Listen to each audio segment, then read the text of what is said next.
मंत्रपाठ। ॐ सहनां भवतु सहनौ भुनक्तु सह वीर्यं करवावहै तेजस्विनावधीतमस्तु मा विद्विषावहै। ओम शांति शांति शांति। प्रारंभिक कृष्णानुवाद कौमुदी की 44वीं कक्षा। आज 23वां अभ्यास देखेंगे हम लोग।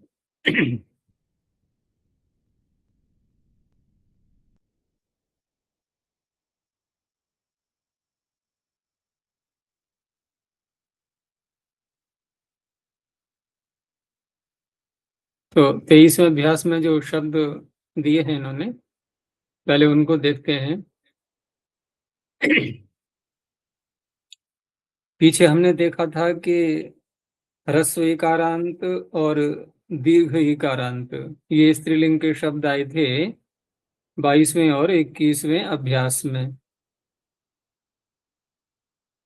इस अभ्यास में इन्होंने उकारांत शब्द एक लिया है धेनु, और ये जो धेनु शब्द है ये पुल्लिंग में या चलेगा या स्त्रीलिंग में? तो स्त्रीलिंग में ही चलेगा, क्योंकि धेनु गाय को बोलते हैं। जैसे गो शब्द का हम लोग प्रयोग करते हैं, तो गो शब्द पुल्लिंग है या स्त्रीलिंग है? क्या लगता है? गो शब्द दोनों के लिए आता है, बैल के लिए भी और गाय के लिए भी। तो अयम गौ अथवा इयम गौ, वो तो विशेषण से पता लगेगा कि कौन से लिंग का है। लेकिन धेनु घेट पाने धातु से बनता है, और ये दूध देने वाली गाय को धेनु कहते हैं। गाय के अनेक शब्द होते हैं गाय के वाचक, तो दूध देने वाली जो गाय होती है उसको धेनु। तो ये स्त्रीलिंग का शब्द हो गया उकारांत। अभी तक पीछे उकारांत स्त्रीलिंग का कोई भी शब्द नहीं आया था। ऐसे ही रेणु शब्द है और रज्जु शब्द, तो ये 3 शब्द इन्होंने उकारांतों में लिए। यहाँ जो ये रूप दिखाएंगे ये धेनु शब्द के दिखाएंगे 19 संख्या पर। तो उसी के समान फिर रेणु के और रज्जु के भी रूप चल जाएंगे। अब जिस प्रकार से हमने पीछे मति बुद्धि आदि जो ह्रस्व इकारांत स्त्रीलिंग के शब्द हैं, जो कार्य हमने उनमें किया था वही सब कार्य इन शब्दों में भी होंगे। जैसे एक तो हमने घी संज्ञा की थी उनकी विकल्प से, तो इसकी भी घी संज्ञा विकल्प से होगी। तो घी संज्ञा विकल्प से करने वाला सूत्र कौन सा है? शेषोघ्यसखी। शेषोघ्यसखी। तो शेष शब्दों में उसने स्त्रीलिंग के ह्रस्व एकारांत उकारांत ले लिए और पुल्लिंग के भी ले लिए ह्रस्व एकारांत उकारांत। लेकिन विकल्प से इसने घी संज्ञा ह्रस्व एकारांत उकारांतों की, यद्यपि ये तो विकल्प नहीं करता है लेकिन शेष कह रहा है। तो ह्रस्व इकारांत उकारांत जो स्त्रीलिंग के शब्द हैं उनकी नदी संज्ञा पीछे विकल्प से हुई है, नीति ह्रस्वश्च से। जब नदी संज्ञा विकल्प से हुई है तो एक पक्ष उनका खाली रहेगा, जिस पक्ष में नदी संज्ञा नहीं होगी उस पक्ष में शेषो घसखी के लिए वो शेष शब्द से ग्रहण करना सरल हो गया। उस पक्ष में इसने घी संज्ञा कर दी। तो इस तरह से धेनु शब्द को भी हम ऐसा ही बोलेंगे कि नदी संज्ञा भी होगी इसकी और घी संज्ञा भी होगी, लेकिन केवल 4 प्रत्यय ङे ngसी ngस ङे। तो आप इसके रूप देखो 19 संख्या पर, तो वहां इसके 2 रूप आपको दिखाई देंगे। एक घी संज्ञा का होगा और दूसरा नदी संज्ञा का होगा। जब घी संज्ञा करेंगे तो घेर ङिति गुण कर देगा। जब नदी संज्ञा करेंगे तो आण नद्याह 8 आगम करेगा। 8 आगम करेगा तो 8 से वृद्धि भी हो जाएगी। जैसे इसमें जो दिया है धेनवई और धेनवे, तो धेनवई ये घी संज्ञा का है या कि नदी संज्ञा का है? धेनवई नदी। नदी संज्ञा का है। और घी संज्ञा करेंगे तो गुण और अवादेश धेनवे। ऐसे ही पंचमी में और षष्ठी में भी धेनवाह, ये नदी संज्ञा के हो गए, और धेनोह ये घी संज्ञा के हो गए। सप्तमी में भी धेनवाम, ये नदी संज्ञा का हो गया। यहाँ एक कार्य नदी संज्ञा का और भी हुआ है कि जो सप्तमी का ङी प्रत्यय है उसको आम आदेश भी हुआ है, ङेराम नद्याम नेभ्यः। और घी संज्ञा करेंगे तो यहाँ भी दो कार्य हुए हैं घी संज्ञा के भी। जैसे नदी के दो कार्य हैं, आठ आगम करना और ङी को आम करना। धेनव में भी घी संज्ञा के दो कार्य हैं। दो कार्य कौन कौन से हैं कि धेनु ह्रस्व उकारांत है ये, तो धेनु में जो नाम है ऊ है,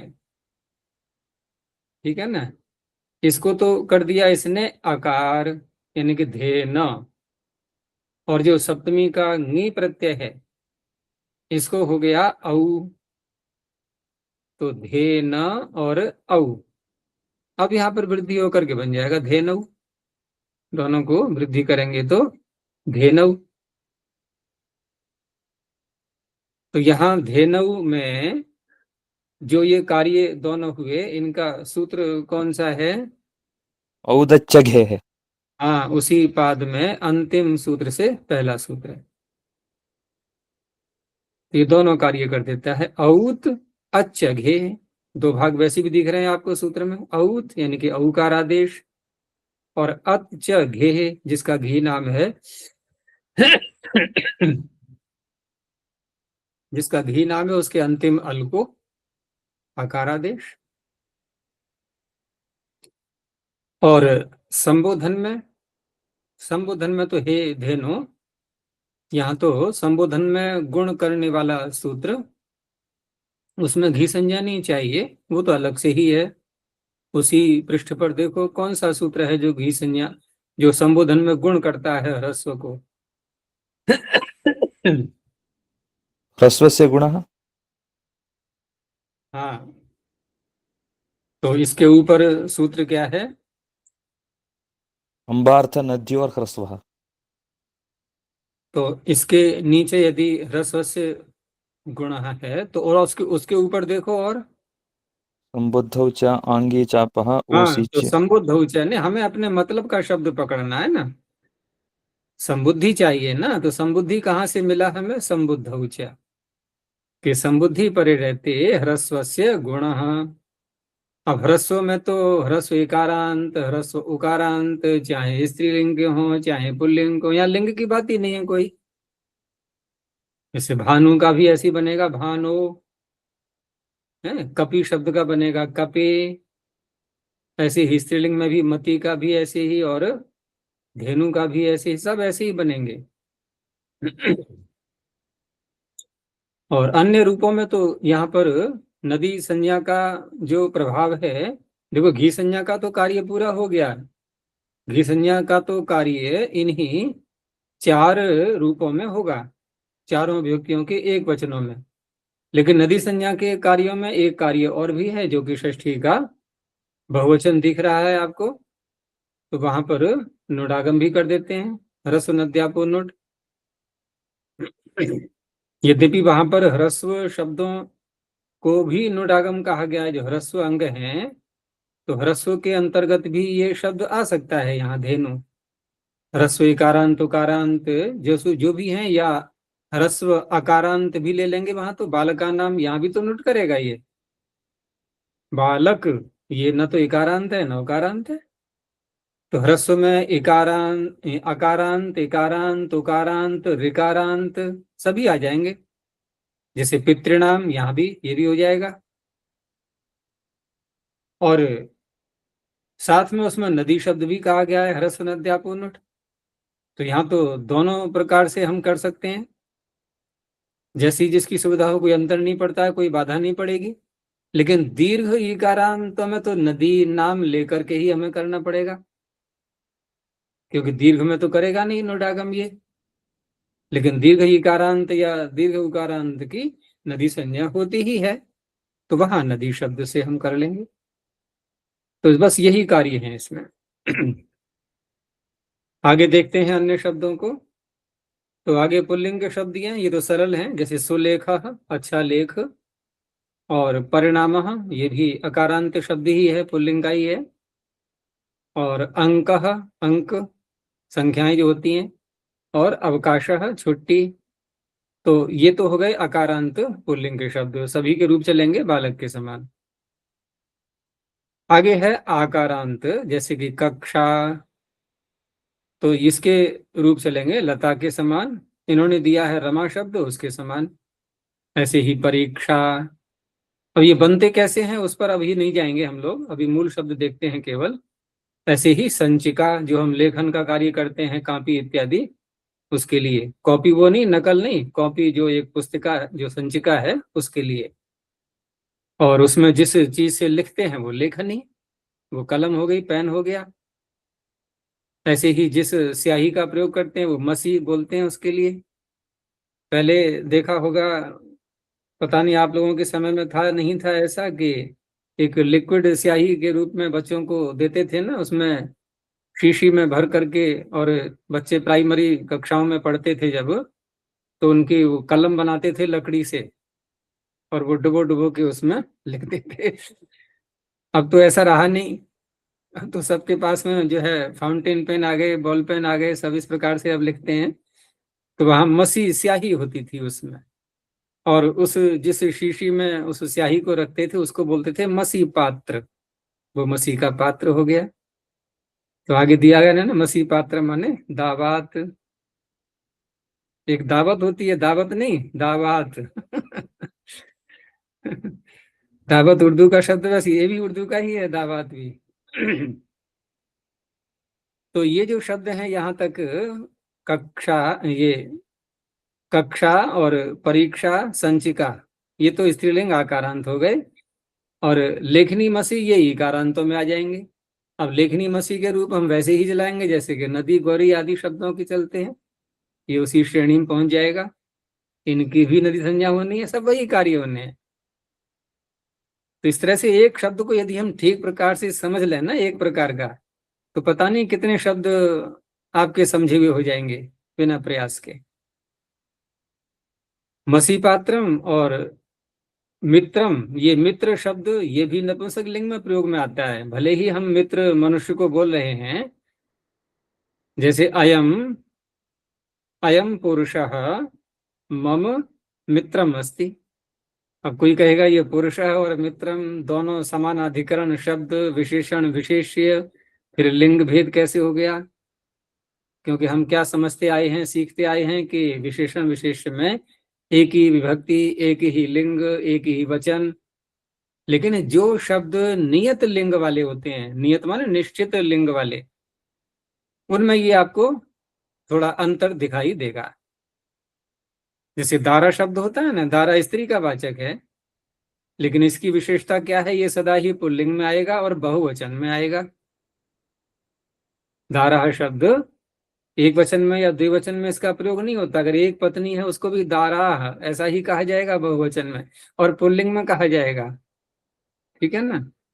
ऐसे ही मित्र शब्द भी नपुंसक लिंग में ही रहता है सदा ये। तो मित्रम, मित्रे, मित्राणी, इसी प्रकार से प्रयोग होगा। उत्तरम, उत्तर, ये दिशावाचक उत्तर नहीं, जो प्रश्न का उत्तर होता है, ये वो उत्तर शब्द है। वैसे तो उत्तर दिशा होती भी नहीं है, क्योंकि उत्तर जो हम बोलते वो तो उदीची दिशा कहते हैं उसको, उदीची। ठीक है ना? और ये उत्तर प्रश्न का उत्तर, तो ये भी नपुंसक लिंग में प्रयोग होता है इसका। ऐसे ही क्रीडा क्षेत्रम, तो ये शब्द इन्होंने दिए हैं, ये अनुवाद में दिखाएंगे किसी वाक्य में। तो इस प्रकार से ये नपुंसक लिंग है, तो धन या ज्ञान आदि जो शब्द पीछे आ चुके हैं उनके समान इनके रूप चलेंगे। आगे इन्होंने कुछ विशेषण दिए हैं, जैसे उत्तीर्ण, तो उत्तीर्ण या अनुत्तीर्ण अथवा उपस्थित या अनुपस्थित, ये शब्द कैसे दिख रहे हैं आपको? कौन सा प्रत्यय इनमें दिखाई दे रहा है?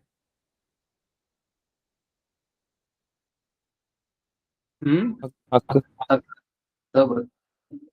कता, कता प्रत्यय, निष्ठा। हाँ। तवतु निष्ठा, तो कता प्रत्यय है ये। और कता प्रत्यय उपस्थित अनुपस्थित में तो स्पष्ट दिखाई दे रहा है, लेकिन उत्तीर्ण अनुत्तीर्ण में भी वही प्रत्यय है, लेकिन वहां पर थोड़ा परिवर्तन हो चुका है, क्योंकि त्रि धातु से बनाया हुआ है ये। तो त्रि धातु में कुछ परिवर्तन होकर के पहले उसको बन जाएगा तीर, ता में दीर्घ इकार और रेफ। उसके बाद जो निष्ठा का तकार दिख रहा है आपको, क्योंकि रेफ से उत्तर आ गया ना वो, और रेफ से उत्तर आ जाए या दकार से उत्तर आ जाए, तो सीधा नियम है रदाभ्याम निष्ठा तो नः पूर्वस्य च दह। ये सूत्र भी बहुत लगता है, इसको एक बार देख लो। और ये 8वें अध्याय में आपको मिलेगा 83, 83 संख्या के पृष्ठ पर सूत्र संख्या 42। 42 संख्या पर सूत्र है रदाभ्याम निष्ठा तो नः। रदाभ्याम का अर्थ हो गया रेफ और दकार से उत्तर, निष्ठा तह, निष्ठा के तकार के स्थान में। अब निष्ठा के तकार हमें क्ता में भी दिखाई देता है और क्तवतु में भी दिखाई देता है, दोनों में ही ले लेगा ये। तो रेफ और दकार से उत्तर निष्ठा के तकार के स्थान पर नकार हो जाता है, ठीक है ना। और साथ में इसने एक कार्य और भी किया है कि पूर्वस्य च दह, क्योंकि रेफ और दकार से उत्तर कर रहे हैं हम, तो दकार को भी नकार करता है ये, लेकिन रेफ को तो नहीं करेगा ना। रेफ और दकार से उत्तर निष्ठा के तकार को तो नकार कर देगा, लेकिन जब दकार से उत्तर कर रहे होंगे हम निष्ठा के तकार को नकार, उस अवस्था में दकार को भी करता है ये। जैसे यदि भेद धातु से हम क्ता प्रत्यय करें तो क्या बनेगा?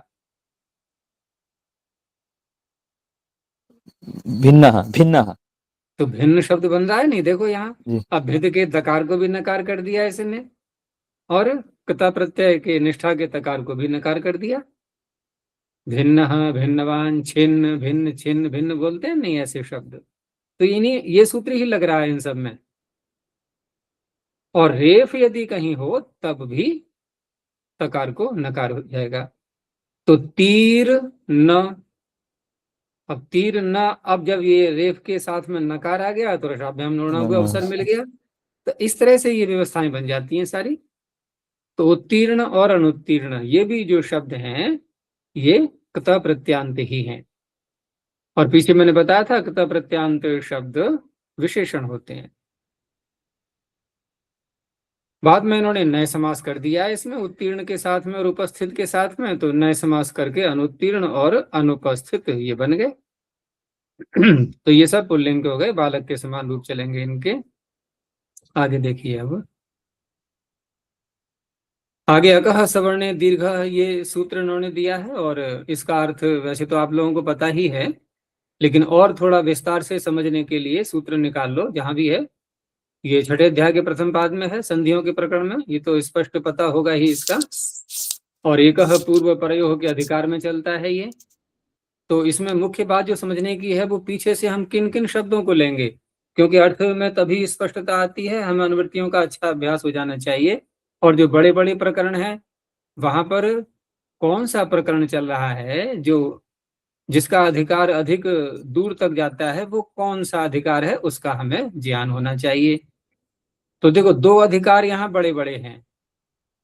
एक तो पीछे दूसरे कॉलम में संहितायाम सूत्र आपको दिखाई दे रहा होगा, ठीक है ना। ये संहितायाम ये आगे तक जा रहा है, ये भी अधिकार बड़ा है इसमें।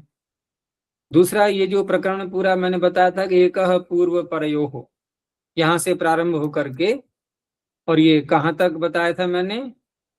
ऋत उत, चौथे कॉलम में ऋत उत। तो ये इतने जो सूत्र हैं, एक पूर्व परयो से लेकर और ऋत उत तक के सूत्र, ये जब भी कार्य करेंगे तो स्पष्ट है कि दो वर्णों को हटाएंगे और एक नया वर्ण लाएंगे, बस ये इनका कार्य है। अब इससे क्या है, हमें सरलता हो जाती है, हमें संदेह नहीं रहेगा कि हम सूत्र का अर्थ कैसे करें। ये सूत्र एक पूर्व प्रयोग से लेकर और ऋत उत तक के जो सूत्र हैं, ये दो वर्णों को हटा करके एक नया वर्ण लाएंगे, बस सीधी सी बात है।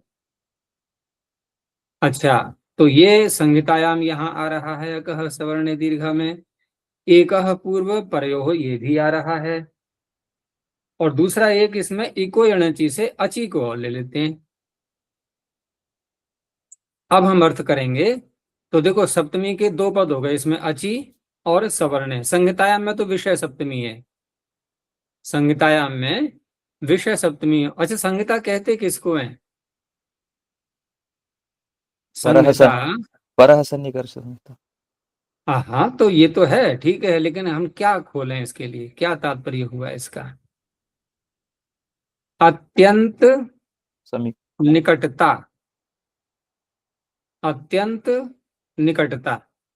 तो हम जब शब्दों का उच्चारण करते हैं और शब्दों में आ रहे होते हैं वर्ण, तो अत्यंत निकटता क्या होती है उनकी, मतलब कितनी निकटता होती है उनकी? जैसे जीवात्मा परमात्मा की ऐसी निकटता है, या दो वस्तुओं को मिलाते हैं ऐसी निकटता है, या और भी थोड़ा सा अंतर है? हम वर्णों की निकटता कैसे माने, वर्णों की निकटता को हम किस प्रकार से समझेंगे? तो एक नियम है, एक सिद्धांत है कि एक वर्ण बोलने के बाद हम जब दूसरे वर्ण पर आते हैं, जैसे हमने कहा कमल, तो कमल में हमने कितने वर्णों का उच्चारण किया है, एकदम गिन करके बताओ तुरंत, कितने हो गए? छः। तो 6 वर्ण हो गए, ठीक है ना?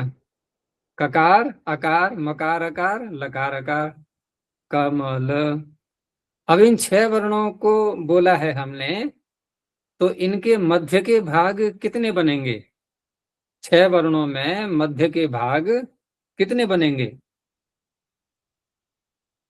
5। अरे 6 टुकड़े हैं रस्सी के, तो जोड़ कितने आएंगे उसमें अगर जोड़ें तो? 5। 5 आएंगे, तो 5 बनेंगे मध्य के भाग इनके, ठीक है ना? तो क्या हमने ककार को जब बोला, और ककार में आधी मात्रा का काल लगता है, ठीक है ना, अर्धमात्रा काल, और जो स्वर है उसमें एक मात्रा का काल। तो ककार के बाद जब अकार बोला है हमने, तो तुरंत ही बोला है इसमें, या यहाँ भी कोई काल का व्यवधान होता है? यहाँ भी तुरंत। होता है, यहाँ भी होता है, ठीक है ना? ये सूक्ष्म दृष्टि से जब विचार करते हैं आचार्यों ने, जो विचार किया है, तो अर्ध मात्रा का काल बीच में लगता है, ठीक है ना? तो कहने का तात्पर्य अत्यंत निकटता वाली बात हो रही थी कि अत्यंत निकटता वर्णों की जो होती है, उसमें केवल मात्र आपको अर्ध मात्रा का काल ही स्वीकार्य है, बस बीच में व्यवधान, अगर उससे अधिक व्यवधान पड़ा है तो वो अत्यंत निकटता नहीं कहलाएगी, उसको संहिता नहीं कह सकते। इसलिए हम संहिता का सीधा अर्थ करते हैं संधि, क्योंकि संधि में हमने दो वर्णों को जोड़ दिया, मिला दिया बिल्कुल, तो हमने वो जो बीच में व्यवधान है हटा दिया ना। लेकिन अर्धमात्रा वाला व्यवधान वो नहीं हटा पाओगे आप, वो तो एक अनिवार्य है, वो तो रहना ही है। तो इस तरह से ये संधियों में ये नियम लागू होते हैं, इसी को बोलते हैं संहिता। और संहिता ये संधि का ही पर्यायवाची है ये, ठीक है ना? ऐसा ही संहितायाम का अधिकार एक और भी आएगा 8वें अध्याय में, वहां भी चलता है। अगर जी मात्रा का कोई समय निर्धारण है क्या सूक्ष्म दृष्टि से? मात्रा का निर्धारण समय का अगर रखना है तो पाणिनि ने तो वैसे तो उन्होंने जो सूत्र दिया है उकालो ज्वस्य दीर्घ प्लुतः, तो उकाल शब्द बोल करके उन्होंने मुर्गे की आवाज से कुछ परिकल्पना की है। और हम देखें तो जैसे हमारी जो धड़कन चलती है पल्स पे, तो वहां पर जो धक धक धक धक आवाज होती है, तो उसमें भी हम एक मात्रा मान लेते हैं उसको, ऐसा भी है। जैसे प्रायः करके 1 मिनट में यदि पल्स का हम रेट देखें तो क्या माना जाता है, 70-72 के बीच में ऐसा होता है ना, 70-75-80 जो भी है, तो इतने इतने जो है काल उसमें उसको माना गया है।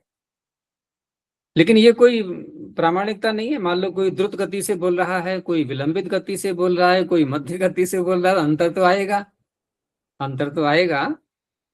लेकिन यही है कि जितना हम कमल बोलने में, जैसे हमने बोला कल, तो कल बोलने में इतना काल लगेगा, उतना काल बोलने में थोड़ा अधिक लगेगा, क्योंकि वहां दीर्घ आकार बोल दिया हमने, कुछ तो अंतर आएगा ही। अ और आ, मुख को देर तक खोला है, थोड़ा बड़ा अधिक खोला है, तो समय भी अधिक लगेगा। तो इस तरह से उनके भेद कर दिए गए, ह्रस्व, दीर्घ और प्लुत। तो हम जो अर्थ कर रहे थे भैया कह सवर्ण दीर्घ का, इसमें अची पीछे से जो आ रहा है, इधर सवर्ण सप्तमी भी है, अची में भी सप्तमी है। तो अब दोनों को हम जोड़ेंगे परस्पर कि सवर्णे अचि परतः। अचि तो परे हो, लेकिन वो सवर्ण होना चाहिए। अब सवर्ण शब्द पारिभाषिक है पाणिनि का, तुल्या से प्रयत्नम सवर्ण, ठीक है ना। तो इस तरह से सवर्ण अच परे रहते, और किससे परे हो, तो अक में पंचमी है, अक से परे होना चाहिए। तो अक से उत्तर सवर्ण अच परे रहते। अब यहाँ पर फिर वही नियम ऊपर से जो चल रहा है प्रकरण, कि पूर्व और पर दोनों के स्थान में एकह पूर्व परयो हो। एकह में प्रथमा है, एकह को जोड़ेंगे हम दीर्घ के साथ में, प्रथमा है ना, दीर्घम प्रथमा है। आपको हर सूत्र में ऐसा ही मिलेगा, क्योंकि एकह पूर्व परयो का प्रकरण है ये, तो आपको ये हर सूत्र में दिखेगा कि पूर्व और पर, इन दोनों को आपको षष्ठी में भी बदलना होगा, क्योंकि पूर्व परयो हो षष्ठी का द्विवचन है, पूर्व परयो हो षष्ठी का द्विवचन है। तो द्विवचन है, तो यहाँ पर अब षष्ठी कैसे करें हम दोनों में? पूर्व में भी षष्ठी करनी होगी आपको, पर में भी षष्ठी करनी होगी। अब देखो कौन कौन सी परिभाषाएं यहाँ काम करेंगी अब, क्योंकि अभी तो हमारे पास में अकह में पंचमी थी और अची में थी सप्तमी या सवर्णे में। यहाँ तो बिल्कुल ही गलत हो रहा है सारा। हम जिन दो वर्णों को हटाएंगे उनमें पूर्व में भी षष्ठी चाहिए हमें और पर में भी षष्ठी चाहिए, लेकिन यहाँ तो उल्टा हो रहा है। यहाँ तो न इधर षष्ठी है न उधर षष्ठी है। पूर्व में देख रहे हैं हम तो अकह में पंचमी है, पर में देख रहे हैं तो वहां पर सप्तमी है, सवर्ण अची। अब क्या करें? अब कैसे लगाएंगे हम पूर्व प्रयोग सूत्र के लिए? वो ये कह रहा है पूर्व पर के स्थान में, तो स्थान में अर्थ तभी तो होता है जब षष्ठी होती है, षष्ठी स्थान ही होगा। यहाँ तो षष्ठी है ही नहीं, कैसे आप स्थाने बोलोगे? देखो सूत्र का ऐसी सामान्य अर्थ कर लो कि अक से उत्तर सवर्ण अच परे रहते दीर्घ आदेश होता है। अब पूर्व पर के स्थान में कैसे बोलोगे? नहीं बोल सकते ना, क्योंकि षष्ठ्यंत इसमें कोई पद ही नहीं है। कैसे हम जोड़ेंगे, किसके साथ में जोड़ेंगे पूर्व पर? तो देखो यहाँ दो परिभाषाएं लगती हैं इन दोनों बातों को पूरा करने के लिए कि अकह में है पंचमी, तो पंचमी क्या करती है कि आगे आने वाली सप्तमी को षष्ठी में बदल देती है।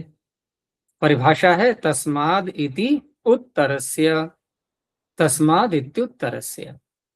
इसने क्या कर दिया? इसने सवर्णे अची, ठीक है ना, इसको बदल दिया षष्ठी में तो पर में तो हो गई षष्ठी, ठीक है ना। अब रही बात कि सवर्णे अची में जो सप्तमी थी पहले, इसने पंचमी को बदल दिया षष्ठी में। इसकी परिभाषा है तस्मिन इति निर्दिष्टे पूर्वस्य। यदि कहीं पर सप्तमी आ रही है तो पूर्व वाले शब्द में षष्ठी विभक्ति ले आओ। इसने अकह को बदल दिया षष्ठी में। हो गए ना, एक दूसरे का उपकार कर दिया दोनों ने। अकह ने सवर्णे अची को षष्ठी में बदल दिया और सवर्णे अची ने अकह को षष्ठी में बदल दिया। तो पूर्वस्य परस्य हो गए दोनों। तो पूर्व प्रयोग ऊपर से आ रहा है देखो। अब हम कह सकते हैं कि पूर्वस्य परस्य च स्थाने, अब तो स्थाने बोल पाएंगे ना, षष्ठी हो गई, षष्ठी स्थाने होगा। तो पूर्वस्य परस्य च स्थाने दीर्घ, और ऊपर से आ रहा है एकह, एकह पूर्व प्रयोग से दीर्घ एकह आदेश, अपनी ओर से बोल दो आदेशो भवति।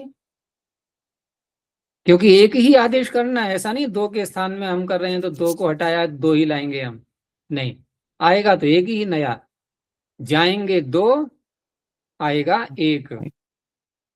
और दुकानों में क्या होता है, एक खरीदोगे दो मिलेंगे बाई वन गेट टू यहाँ उल्टा हो रहा है, जाएंगे दो, आएगा एक। आचार्य ये जी ऐसा, पुनः इस प्रकरण को आप समझा सकेंगे? पुनः पूछो, कहाँ संदेह हो रहा है? आपने जो पर वाले को आपने पंचमी बना दिया, पूर्व वाले को षष्ठी बना दी।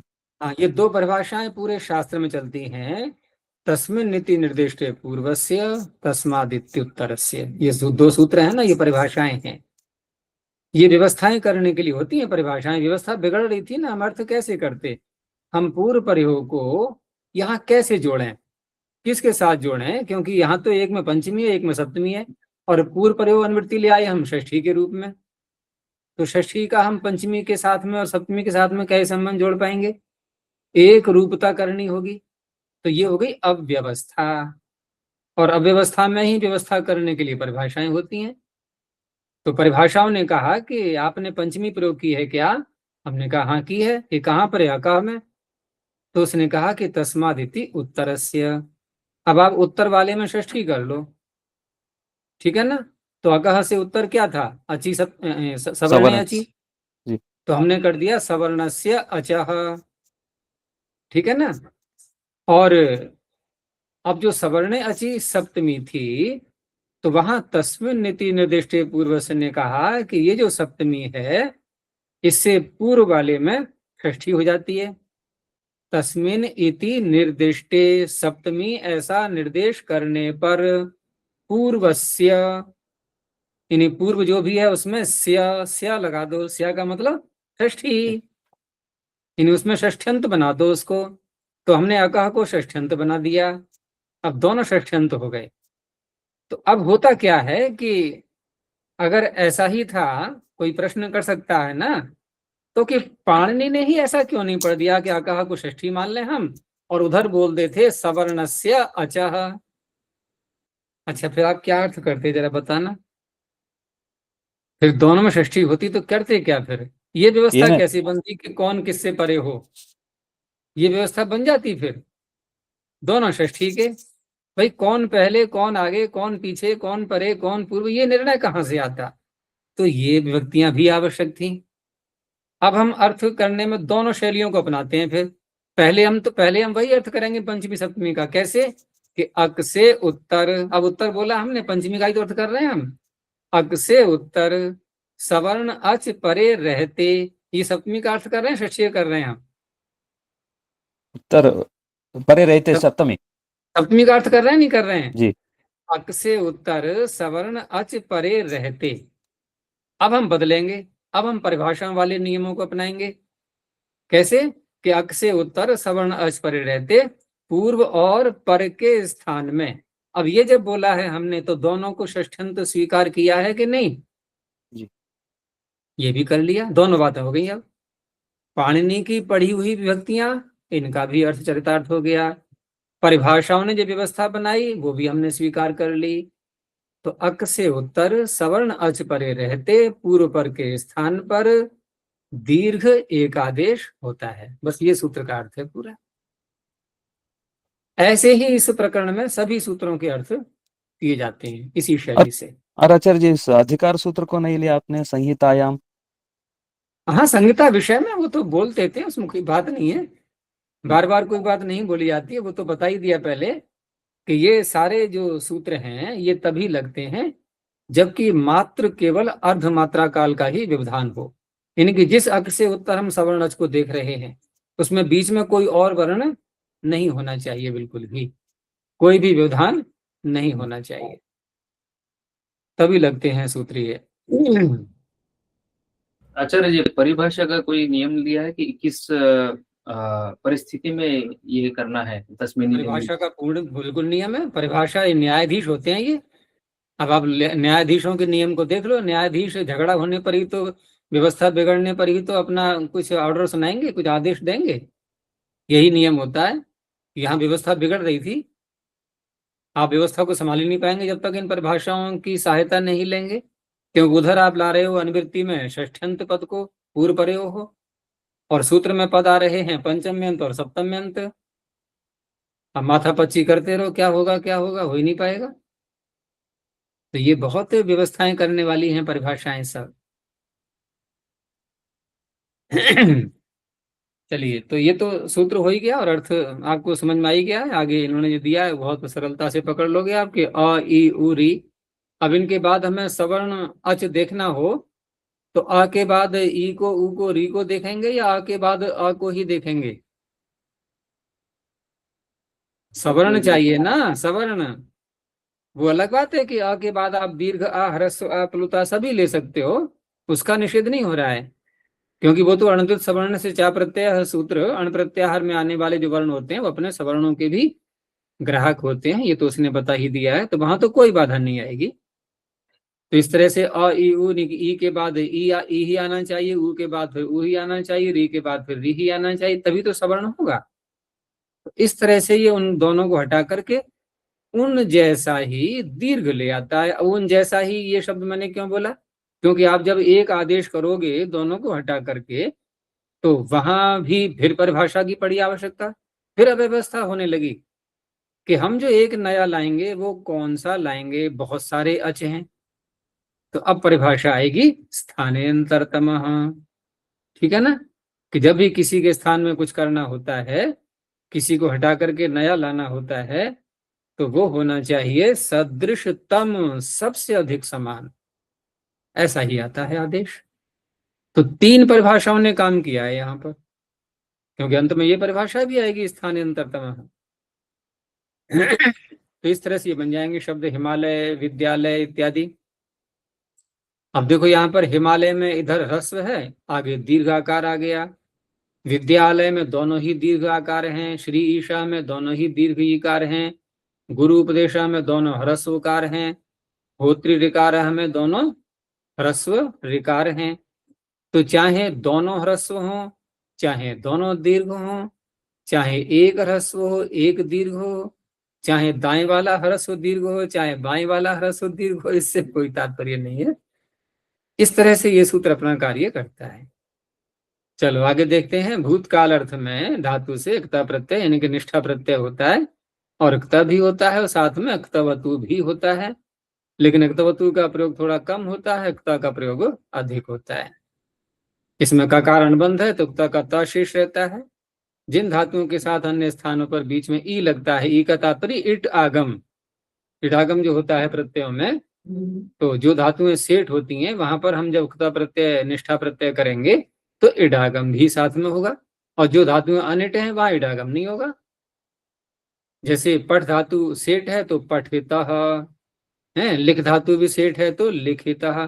अच्छा, पठ धातु सेठ क्यों है, ये प्रश्न बार बार उठाता हूँ, आपको पक्का हो जाए बिल्कुल। पठ उदात्त धातु होने। सेठ, ऐसे उत्तर नहीं, उत्तर ऐसा दो कि दोबारा कोई प्रश्न ये ना रहे। ठीक है ना, तो क्या उत्तर होगा, क्योंकि पठ में प में अ उदात्त है, ऐसे बोलते हैं, इसलिए सेठ है। अच्छा, ये भी थोड़ा उत्तर देखें तो और गहराई में जाएंगे ना, तो ये भी थोड़ा अधूरा है, क्योंकि कोई एक प्रश्न कर बैठेगा कि प में अ उदात्त है तो कौन सा सूत्र बता रहा है कि ये सेठ है। अब छान मारो सारी अष्टाध्यायी, कोई सूत्र नहीं मिलेगा। तो क्या उत्तर हो सकता है इसका, ध्यान आ रहा है किसी को? शेषे परस्मै। नहीं नहीं नहीं, इससे तो कोई संबंध ही नहीं है यहाँ पर। देखो, जैसे हम क्री पे आते हैं, पहले क्री धातु सेठ है कि अनिट है? सेठ है। अच्छा देखो क्या लिखा है यहाँ, कृतः लिखा है, देखो इसी को देख के बोला मैंने अभी। यहाँ ता में इडागम हो रहा है क्या? हमने एक सूत्र पढ़ा था ना आचार्य जी, वहाँ सेठ का प्रकरण भी आएगा, एक वर्ण वाले उदात्त यहीं होते। देख लो, यहीं देख लो, पहले कृतः में देखो, कृतः में क्री के आगे कृतः प्रत्यय आया, इडागम दिख रहा है? नहीं दिख रहा है। तो क्री धातु अनिट है। अब क्यों है अनिट, तो वैसा ही उत्तर, एक ही उत्तर में कैसा वाक्य बनेगा, क्योंकि क्री में री अनुदात्त है। अब यहां पर कोई प्रश्न कर बैठे कि क्री में री अनुदात्त है, तो कौन सूत्र कह रहा है कि यह अनिट है? तो अब हम उत्तर दे देंगे इसका, एकाच उपदेशे अनुदात्तात्, कि जो धातुएं उपदेश में एकाच होती हैं, एक अच वाली, और साथ में अनुदात्त भी होती हैं, जैसे क्री में री अनुदात्त है ये, उन धातुओं से उत्तर बलादि आर्ध धातु को इट आगम नहीं होता। रुद्धनोः से वह नहीं, वो केवल स्या में करेगा, उससे सेठ नहीं बन जाती है। उसमें री जो है ये उदात्त नहीं बन जाएगा, ये तो अनुदात्त ही रहेगा। वो तो प्राप्त नहीं था किसी से, इसलिए करना पड़ा है उस सूत्र से। और नहीं तो अगर सेठ होती, अगर ये उदात्त होती, तब तो आर्ध धातु का सेठ बलादे से ही कर लेंगे हम स्या में इडागम। हम उस सूत्र को लेंगे ही क्यों फिर? क्या पठिष्यति में हम लगाते हैं रिद्धनोस्य? अब देखो बुद्धि का विकास हो रहा होगा थोड़ा थोड़ा, है ना? हम पठिष्यति में क्या रिद्धनोस्य सूत्र को लगाएंगे? लेकिन इडागम तो कर रहे हैं, तो किससे करेंगे? किससे करेंगे? आर्ध धातु का सेठ बलादे है। तो फिर करिष्यति में क्यों नहीं कर लिया? क्योंकि आ- क्री में री हम्म, अनुदात्त है। अर्ध है। अनुदात्त होने से एकाच उद्देश अनुदात्त आपने रोक दिया। अब कैसे कर लोगे? नहीं कर सकते ना। तो अब फिर पिछली बात पे आते हैं। मेरा प्रश्न था कि पठ में प में अ यदि उदात्त है, तो कौन से सूत्र ने कहा कि धातु सेठ है ये? देखो अब फिर समझो बात के लिए कि क्री में या गम धातु को ले लो, गम भी आ रही ना गतः, कि गम में ग में अ, ये सब कैसे हैं? अनुदात्त हैं ये। तो अनुदात्त जब धातु होती है और एक अच वाली होती है उपदेशावस्था में, यानी कि धातु पाठ में, तो एकाच उपदेशे अनुदात्तात इट को रोक देता है।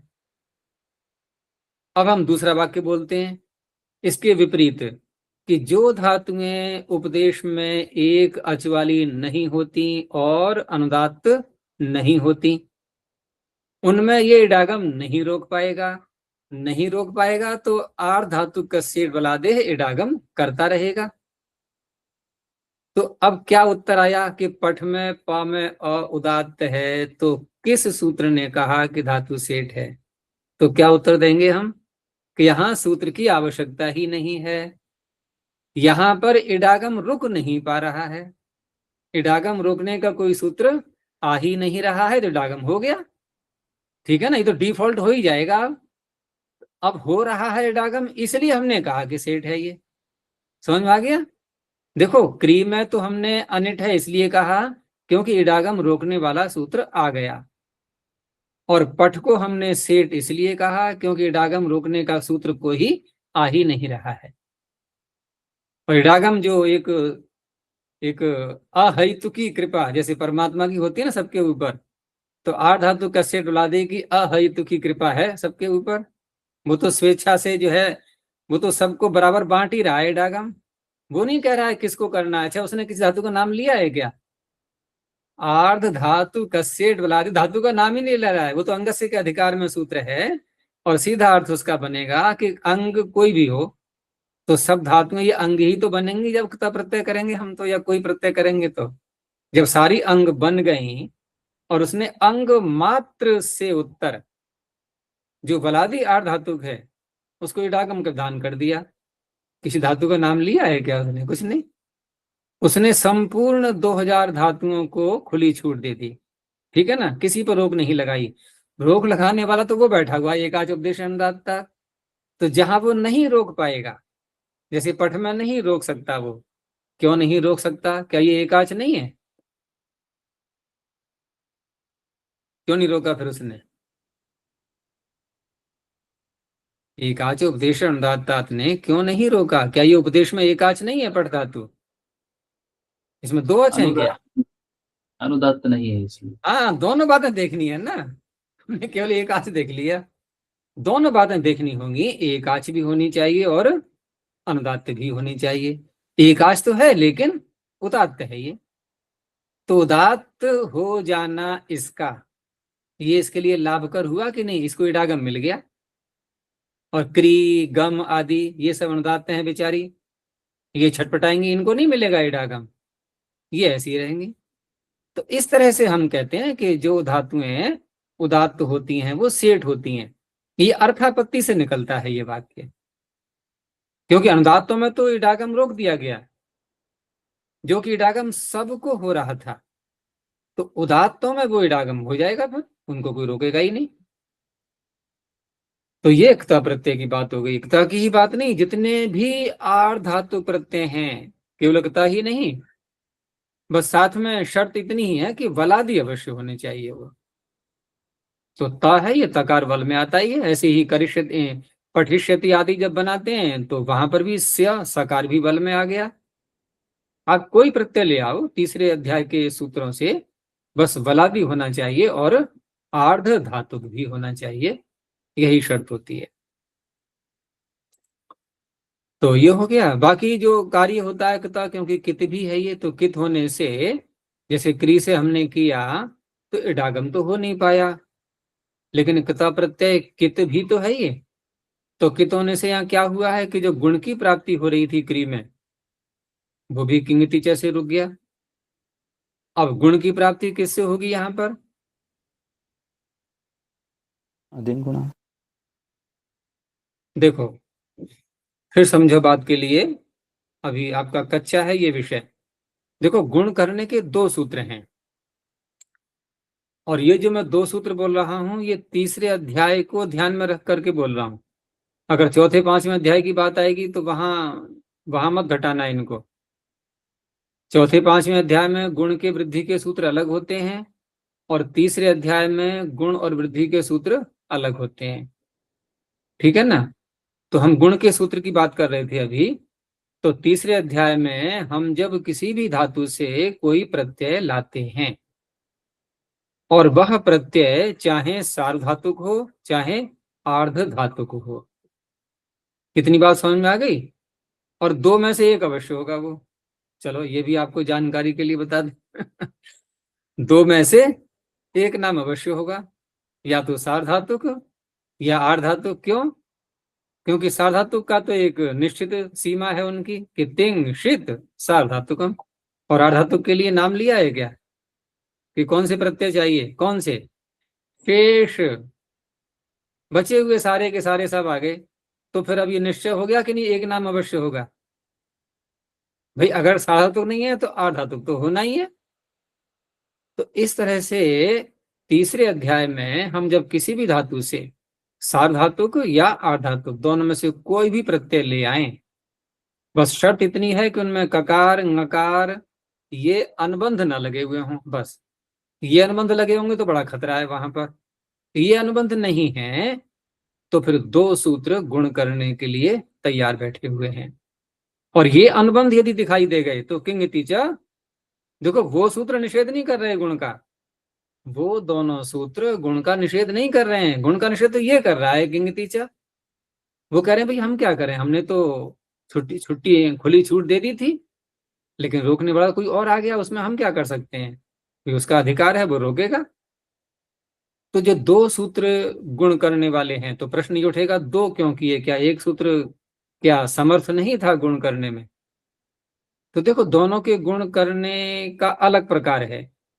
एक गुण करता है जब किसी अंग के अंत में ई उ री ये आ जाए, इसे क्या कहेंगे हम? इगंत अंग, ठीक है ना? और दूसरा जो गुण करता है वो जब करता है कि जब ई उ री अंतिम वर्ण से पहला वर्ण हो, जिसे कहेंगे हम उपधा। उपधा में जब ई उ री होते हैं, अब दोनों सूत्र अलग अलग हैं कि सार्वधातु कार्धातु कयो हो, ये करता है इगंत अंग को गुण, और पुगंत लघुपधस्य च ये करता है उपधा में इक हो तब ई उरी, ठीक है ना?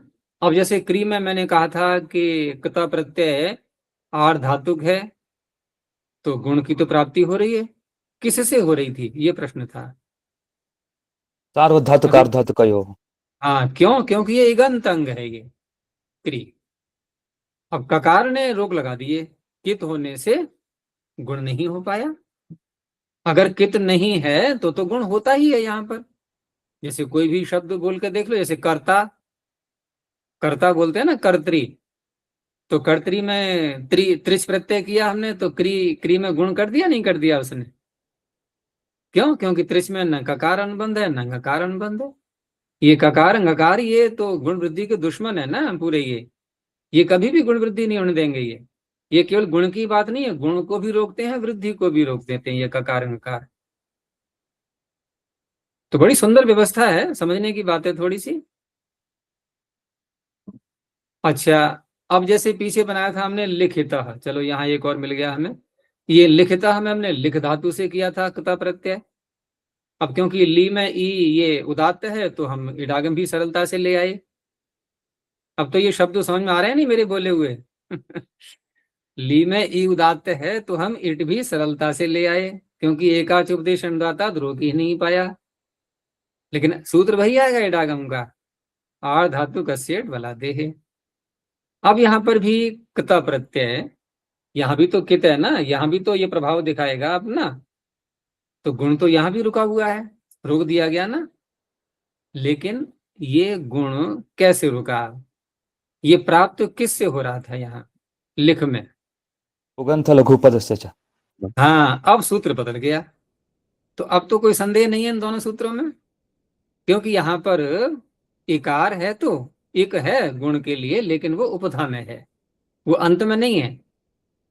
तो दोनों सूत्रों का क्षेत्र अलग अलग। अब ये देखो, दो सूत्र आवश्यक थे नहीं थे पाणिनि को बनाना? एक ही सूत्र से दोनों स्थलों पर कैसे कर देंगे वो? एक कर रहा है अंत में ई उ री होने पर, एक कर रहा है अंतिम वर्ण से पहला वर्ण ई उ री होने पर। दोनों का काम अलग अलग हो गया। तो इस तरह से लिखिता में रोक दिया गया। तो कृता प्रत्यय कहीं भी आएगा, ये गुण वृद्धि नहीं होने देगा। अच्छा, अब केवल अनुबंधों का कार्य इतना ही नहीं होता है कि ककार को पाणिनि ने केवल इसलिए लगाया है अनुबंध के रूप में कि केवल गुण को या वृद्धि को रोकने वाला ही, और भी प्रयोजन सिद्ध हो जाते हैं इन्हीं अनुबंधों से। जैसे गम धातु में देख लो, क्या यहाँ पर गुण की प्राप्ति है? बताओ पहले। गम धातु में जो दो सूत्र हमने बोले, इनमें से दोनों में से किसी के भी द्वारा क्या गुण की प्राप्ति है? नहीं, क्यों नहीं है? इसमें इगंत नहीं है या उपधा में इक्न वर्ण नहीं है। हाँ, अब सही बोले कि ये इगंत भी नहीं है, और अंतिम वर्ण से पहला वर्ण देखें हम उपधा, वहां भी एक नहीं है। ग में अ है ये, तो अ तो एक में आता ही नहीं। और यदि यहाँ गुण करते भी तो क्या करते, जरा विचार करना, क्या करते अ के स्थान पर गुण? कल्पना करो कि अ के स्थान पर गुण करने को कोई कहे तो क्या करोगे? बोलो। अकार हैं? अकार ही अ को अ ही तो होगा। जी। जब हम स्थानीय अंतरतम सूत्र लाएंगे लगाएंगे तो अ ए ओ तीन ही तो गुण हैं। तो ठीक है, अ को अ कर लो, तो क्या हो जाएगा उससे? कौन सा पहाड़ तोड़ेंगे हम उससे? इसलिए अ को अ गुण नहीं होता कभी भी, अनावश्यक बिल्कुल। लेकिन यहाँ पर कृता प्रत्यय के ककार ने एक अन्य काम किया है, गुण को तो नहीं रोका है, एक अन्य काम कर दिया कि गम के मकार को उड़ा ले गया वो। वो कहेगा लो आ जाओ, मेरा गम का जो मकार है ना, वो कहाँ दिखाई दे रहा है? गतः में, यानी गंतः बनता ना गम धातु से, तो गंता है कि गता है? तो गम के मकार को कौन हटाता है? ये, और जो हटाता है वो भी कित प्रत्यय होना चाहिए आगे, तभी हटाएगा। कित हो या नित हो, वो दोनों को ले लेता है। तो देखो सूत्र इसका भी अंगस्य के अधिकार में ही, और ये आपको मिलेगा छठे अध्याय के चतुर्थ पाद में। देखो 69 संख्या का पृष्ठ 69।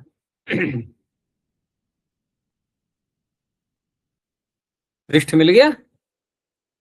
सूत्र है 98, 98। अब देखो इसमें धातुएं गिनी हुई हैं, देखो गम धातु आ रही है नहीं, सबसे पहले वही है। देखो गम, हन, जन, खन, इनमें सब में आपको देखो गम में मकार दिखाई दे रहा है, हन में, जन में, खन में नकार दिखाई दे रहा है। ठीक है ना? और घस, नहीं मैंने गलत बोल दिया, 1 मिनट, इसको नहीं, ये इधर आ जाओ 68 पृष्ठ पर। ये भी लगता है लेकिन ये अन्य स्थलों पर लगेगा, इसको भी कितंगित प्रत्यय चाहिए। ये 68 पृष्ठ पर ये 37 संख्या का सूत्र, 37 इस पर आ जाओ। तो देखो 37 संख्या का सूत्र क्या कहता है, अनुदात्तोपदेश, ये सूत्र मिल गया। तो अनुदात्तोपदेश ये तो शब्द आपको परिचित हो गया होगा। अब जैसे हम पीछे अभी इडागम के विषय में चर्चा कर रहे थे कि इट को रोकने वाला सूत्र एकाच उपदेशे अनुदात्ता, तो अर्थ यही करते हैं कि जो धातुएं उपदेश में एक अच वाली हैं और अनुदात्त हैं, तो यदि कोई धातु उपदेश में अनुदात्त है तो उसको अनुदात्तोपदेश ऐसा कह सकते हैं कि नहीं। अच्छा, अब ये गम में मैंने क्या बताया था, इडागम क्यों रुका था यहाँ पर, क्योंकि ग में अ अनुदात है। तो ये धातु अनुदात्तोपदेश है। जी समझ आ गया पूरा। जी। ये धातु उपदेश में अनुदात्तोपदेश ऐसी है ये, तो ये उसी को बोल रहा है कि जो धातुएं हैं, जो अंग उपदेश में अनुदात्त हैं, ये अलग कर दो इतने को। इसमें गम धातु फंस चुकी है हमारी, ठीक है ना।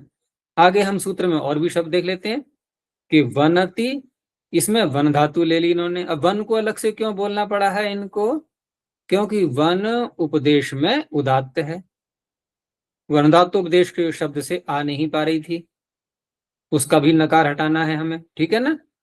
आगे कुछ और धातुएं हैं जो तनोत्यादि कह करके ले ली इन्होंने, तनोति आदि, आदि से और भी आएंगी, वो फिर पूरा सूत्र का अर्थ हम देखेंगे, वहां मिलेंगी कौन कौन सी हैं वो, और उनको भी इसलिए अलग से लिया है क्योंकि वो भी उपदेश में उदात्त हैं, अनुदात्त नहीं है। हो गया, यहां तक हो गया।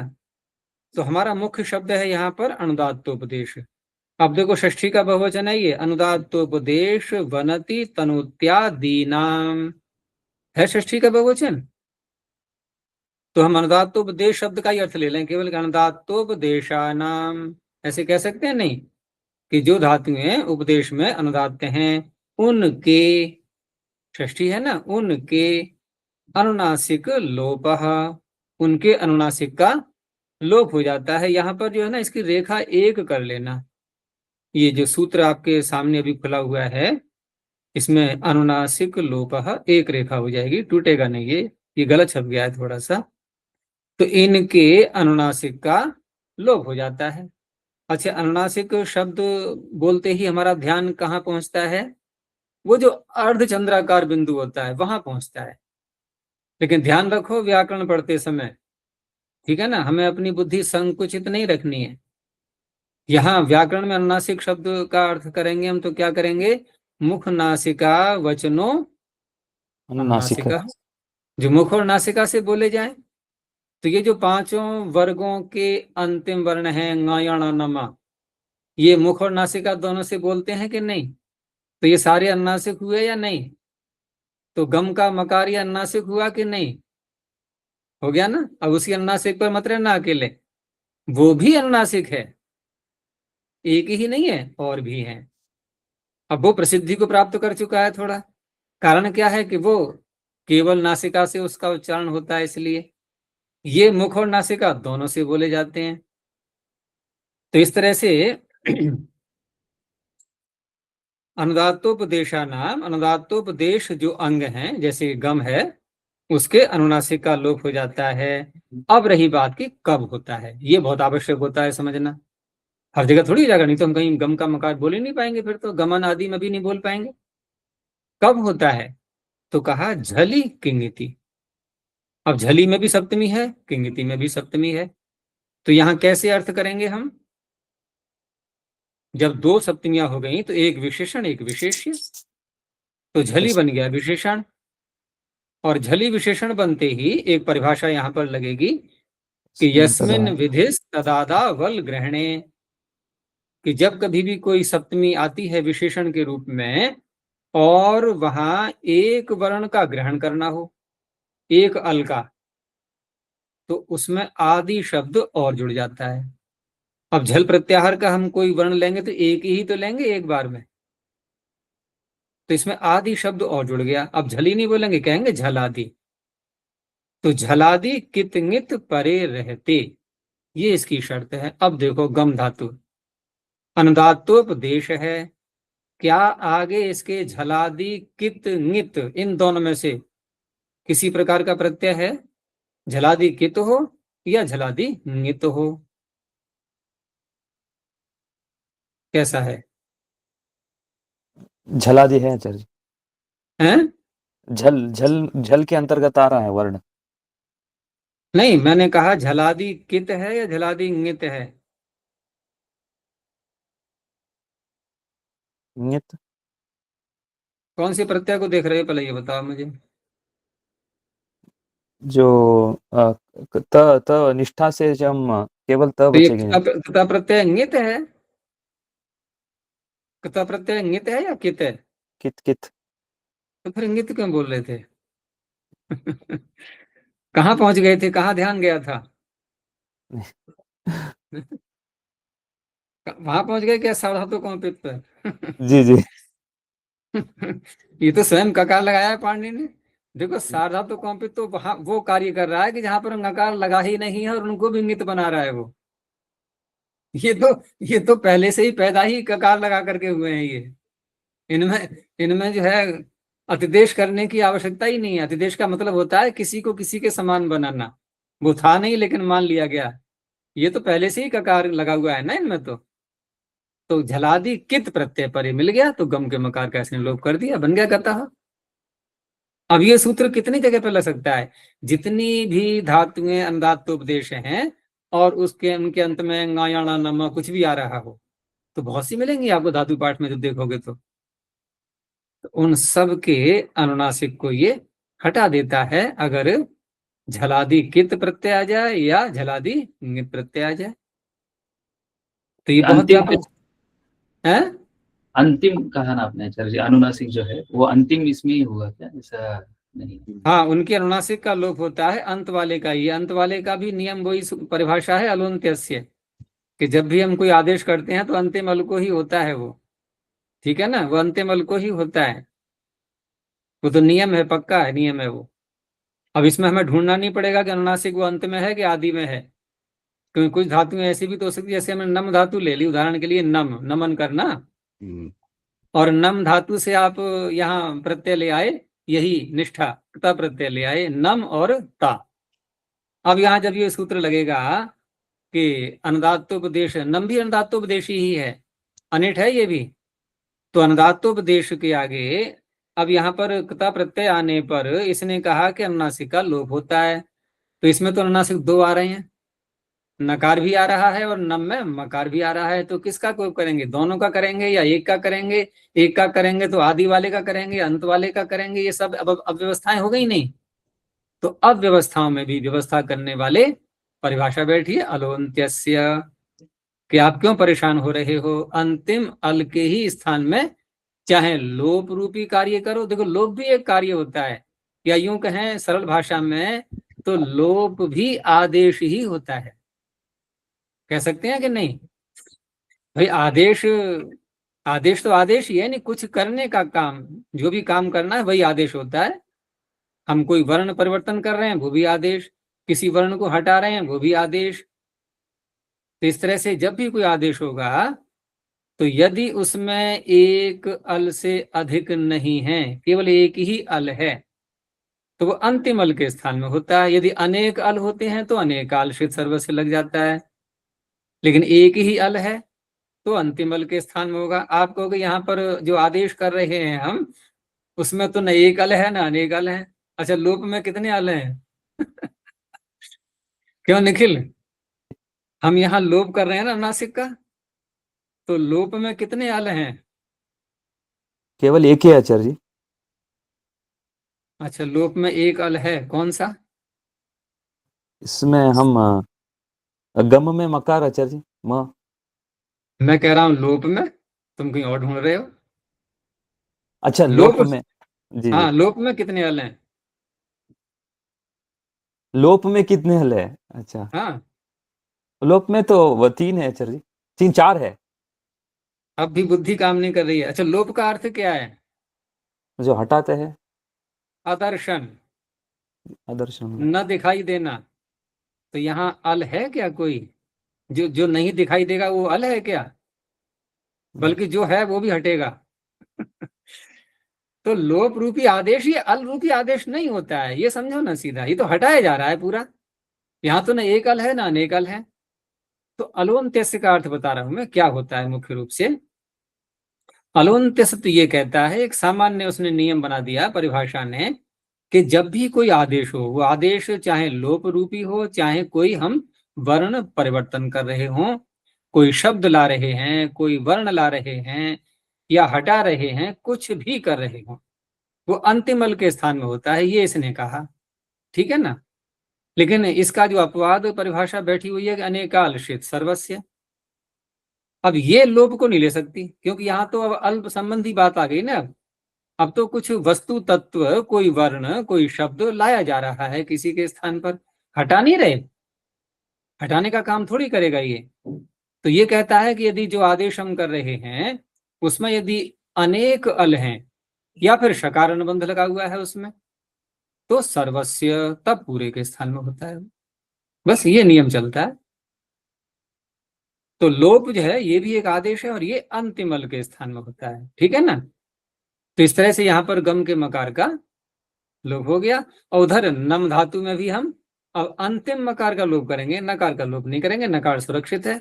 तो क्या बनेगा, नम से अगर हम निष्ठा प्रत्यय एकता प्रत्यय करें तो नत है, नतः नतवान, कहते हैं ना विनत है, विनति। वहां कितन प्रत्यय है, कितन में भी ककार लगा हुआ है, वहां भी नम का मकार चला गया, विनति बोलते हैं नहीं। ऐसी गति शब्द नहीं सुना है, गति, तो गति गम धातु से ही तो बनाएंगे। तो वहां भी कहाँ है मकार गम में, क्योंकि वहां भी हमने कितन प्रत्यय किया है, वहां भी ककार लगा हुआ है। तो देखो ककार गुण को रोकने का काम ही नहीं करता है, ये अनुनासिक के लोप का भी काम करता है। तो इस तरह से एक ही अनुबंध के एक से अधिक भी प्रयोजन हो सकते हैं। चलो आगे देखते हैं कि त प्रत्यय लगाकर अनुवाद बनाने के लिए ये नियम। अब ये जो नियम आप जो देख रहे हो तो सामान्य से है आपके लिए अब, कि जब सकर्मक धातु से त प्रत्यय होगा तो कर्म में प्रथमा और कर्ता में तृतीया। अब ये बात क्यों कही जा रही है, अब ये जिस सूत्र की ओर संकेत दे रहे हैं वो सूत्र है तयोरेव कृत्यक्त खलर्थाः। ठीक है ना। तीसरे अध्याय के चौथे पाद में तयोरेव कृत्यक्त खलर्थाः, जहां पर वो कर्तरीकृत सूत्र आया था पहले, कर्तरीकृत सूत्र है 28 पृष्ठ पर 67 संख्या। तो ये तो एक सामान्य सूत्र हो गया। सामान्य उसे कहते हैं जो अधिक व्यापक जिसका क्षेत्र होता है। तो कर्तरीकृत ने क्या कह दिया कि जितने भी कृत संज्ञक प्रत्यय हैं ये सब कर्ता में होते हैं। तो सारे तो कर्ता में नहीं करना ना पाणिनि को, तो फिर कुछ और सूत्र बनाने पड़े उनको रोकने के लिए। तो इसी में देखो आगे आ रहा है 70 संख्या पर कि तयोरेव कृत्यक्त खलर्थाः। हमारा विषय है यहाँ पर कृता प्रत्यय का, कृत्य, कृता और खल अर्थ। तो कृता को समझ लो कि कृता प्रत्यय तयोः एव, तयोः माने उन दोनों में ही होता है। अब उन दोनों में वो उन दोनों कौन है, तो इसके ऊपर के सूत्र में देखो कर्मणि और भावे दो शब्द हैं, ये इनको ले लेंगे। तो अब ये सूत्र ने क्या कह दिया, कृता प्रत्यय भाव में और कर्म में ही होता है। ठीक है ना। तो भाव में कर्म में होता है तो फिर कर्ता अनभिहित होगा या अभिहित होगा? अभिहित। अभिहित। अभिहित का अर्थ क्या होता है, कहा हुआ। अनभिहित का अर्थ क्या होता है, न कहा हुआ। और कृता प्रत्यय ने इस सूत्र के द्वारा किनको कहा, भाव को और कर्म को। तो कर्ता अभिहित हुआ या अनभिहित हुआ? अनभिहित हुआ। जी। तो उल्टा दांव पड़ जाता है ना कभी कभी।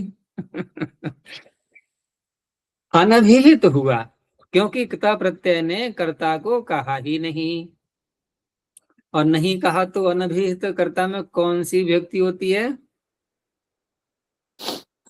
द्वितीया।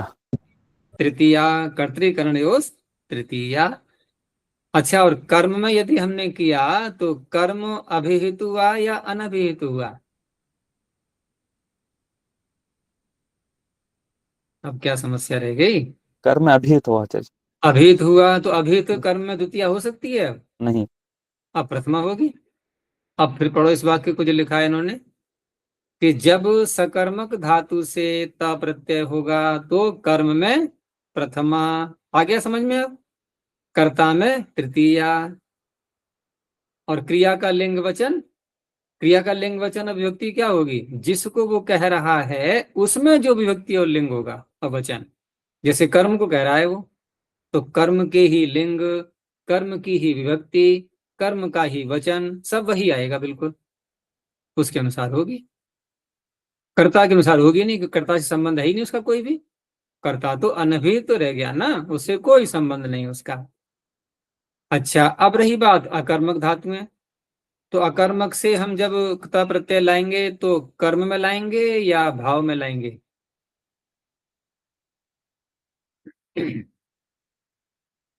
भाव में। स्पष्ट है कि भाव में लाएंगे, कर्म है ही नहीं जब, तो भाव में लाएंगे। और भाव का तात्पर्य स्वयं धातु। अब धातु अपने को कहेगी, अब वो न कर्म को कहेगी ना कर्ता को, कर्म तो है ही नहीं। जब धातु अकर्मक है तो कर्म तो है ही नहीं, लेकिन कर्ता को भी नहीं कहेगी। तो कर्ता को नहीं कहेगी तो कर्ता में तृतीया ही तो होगी फिर, अनभिहित होने से। अब रही बात क्रिया का लिंग वचन क्या होगा फिर? तो क्रिया का लिंग वचन कैसे निर्धारित हो? जब वो किसी को कहे ही नहीं रही है तो किसी और को देख करके उसका लिंग वचन हम करें, ये तो संभव नहीं है। तो वहां एक निश्चय, एक नियम बना दिया गया कि ऐसी स्थिति में सदा ही नपुंसक लिंग होगा, सदा ही एक वचन होगा, ठीक है ना, बस ऐसा ही होगा। तो इस तरह से अकर्मक धातु से त प्रत्यय होने पर कर्ता में तृतीया और क्रिया में नपुंसक लिंग एक वचन। ये किसी के अनुसार नहीं है, क्यों किसी को कहा ही नहीं, इसने अपने को ही कहा है। तो अपने को कहा है तो केवल नपुंसक लिंग मिलेगा इसको और एक वचन ही मिलेगा बस। आगे त प्रत्यांत शब्द कर्म के अनुसार वो लिंग होगा, वो ठीक है, तो उसके रूप राम के समान चलेंगे। स्त्रीलिंग होगा तो रमा के समान, नपुंसक लिंग होगा तो गृह के समान। जैसे गतः गतौ गताः, गतम गते गतानि, और स्त्रीलिंग में गता गते गताः, ऐसे चल जाएंगे। ऐसे अन्य सभी शब्दों के, जैसे उदाहरण दिया उन्होंने, उसने काम किया तो तेन कार्यम कृतम, ठीक है ना। तेन कार्यम कृतम में, कृतम में जो कृत प्रत्यय आया, इसने किसको कहा है? कर्म को कहा है या भाव को कहा है? कर्ता को तो कहेगा नहीं, क्योंकि तयोरेव कृत्यक्त खलर्थाः, भाव कर्म को ही कहेगा। तो किसको कहा इसने? कर्म आचार्य। कर्म कार्य। को कहा, यानी कार्य शब्द को। तो कार्य में जो विभक्ति लिंग वचन वही कृत शब्द में भी होंगे। तो कौन सी विभक्ति लग रही है कार्य में? प्रथमा। प्रथमा होगी, क्योंकि अभिहित है, ध्यान रखना। वैसे कर्म है ये, कार्य क्री धातु का कर्म हुआ कि नहीं, लेकिन क्योंकि अभिहित है ये, इसलिए प्रथमा होगी। तो यही विभक्ति, यही वचन, यही लिंग कृत का भी हो गया। और कर्ता कैसा रह गया बेचारा? वो रह गया अनभिहित। तो अनभिहित होने से कर्तृकर्णयोस् तृतीया। मैंने क्या बताया था? वो अनाथालय है ना, वो अनाथों का नाथ तो वहां से तृतीया मिल गई इसको। ऐसे ही तेन पुस्तकम पठितम, ये भी ठीक ऐसा ही है, पुस्तक कर्म है यहाँ पर, और द्वितीया होनी चाहिए थी लेकिन प्रथमा हुई है। तेन लेखः लिखितः, ये भी वैसा ही वाक्य है, लेकिन यहाँ लिखितः में हम पुल्लिंग क्यों देख रहे हैं? क्योंकि कर्म यहाँ पर पुल्लिंग है, लेख शब्द, लेख कर्म ही तो है, कर्म में प्रथमा है ये। तो एक वचन पुल्लिंग और प्रथमा व्यक्ति वही लिखिता में आ गया। तेन बीजों कहते हुए यहाँ पर। अब एक वाक्य आया तेन हसितम, अब यहाँ पर न कर्म है और न कर्ता, कर्ता में होगा नहीं निष्ठा प्रत्यय, कृता प्रत्यय, तो भाव में हो गया यहाँ पर। अब भाव में होने से इसने न कर्म को कहा है न कर्ता को कहा है, तो कर्ता में तृतीया हो गई।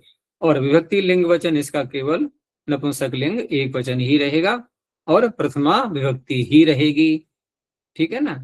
ये भी ध्यान रखना होता है, भाव में प्रथमा विभक्ति ही होती है, और विभक्ति आप कैसे लाओगे, ला ही नहीं सकते।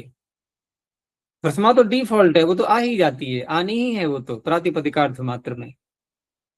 और बाकी लिंग वचन कुछ बनेगा ही नहीं, तो नहीं बनता है तो नपुंसकलिंग। और क्योंकि जब अनिर्दिष्ट कोई शब्द होता है तो वहां पर लिंग नपुंसकलिंग ही होता है।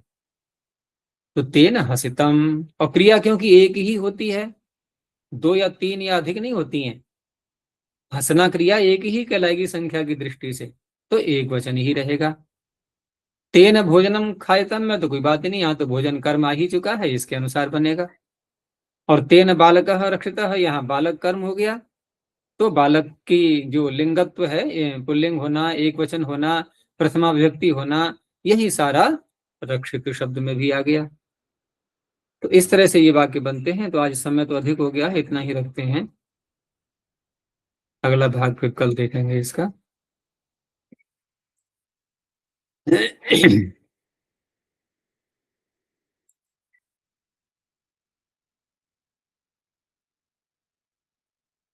प्रणव ध्वनि।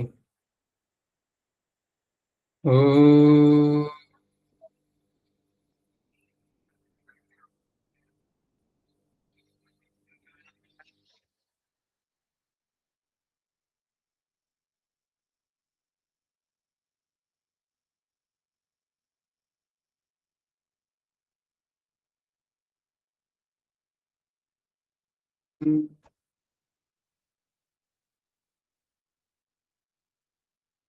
ओ